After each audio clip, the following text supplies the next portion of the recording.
ಪತ್ನಿಯ ಮುಂದೆ ದೊಡ್ಡ ಶ್ರೀಮಂತನಂತೆ ಬದುಕು ನಡೆಸಬೇಕು ಅಂತ ವ್ಯಕ್ತಿಯೊಬ್ಬ ಮೂವರು ಸಹಚರರೊಂದಿಗೆ ಸೇರಿ ಸರಗಳ್ಳತನಕ್ಕಿಳಿದು ಕೊನೆಗೂ ಪೊಲೀಸರ ಅತಿಥಿಯಾಗಿರುವ ಘಟನೆ ಮಂಡ್ಯದಲ್ಲಿ ನಡೆದಿದೆ.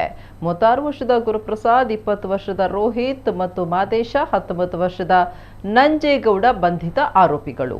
ಮುಖ್ಯ ಆರೋಪಿಯಾದ ಗುರುಪ್ರಸಾದ್ ಪತ್ನಿಗೆ ತಾನು ಕೋಟ್ಯಾಧಿಪತಿ ಎಂಬಂತೆ ಫೋಸ್ ಕೊಡಲು ಈ ಕಳ್ಳತನದ ಜಾಡು ಹಿಡ್ಕೊಂಡಿದ್ದ.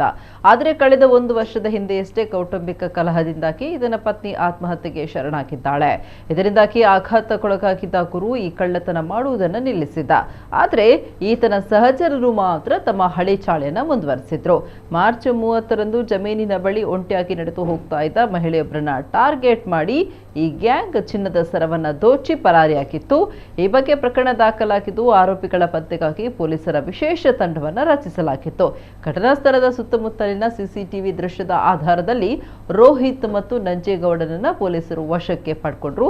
ಇವರನ್ನ ವಿಚಾರಣೆ ನಡೆಸಿದ ಪೊಲೀಸರಿಗೆ 1 ವರ್ಷದ ಹಿಂದೆ ಗುರುಪ್ರಸಾದ್ ನೇತೃತ್ವದಲ್ಲಿ ನಡೆಸಿದ ಕಳ್ಳತನಗಳು ಬೆಳಕಿಗೆ ಬಂದಿದ್ದು 16ಕ್ಕೂ ಹೆಚ್ಚು ಕಳ್ಳತನದಲ್ಲಿ ಭಾಗಿಯಾಗಿರುವುದು ಗೊತ್ತಾಗಿದೆ. ಸದ್ಯ 4 ಆರೋಪಿಗಳನ್ನ ಪೊಲೀಸರು ನ್ಯಾಯಾಂಗ ಬಂಧನಕ್ಕೆ ಒಪ್ಪಿಸಿದ್ದಾರೆ.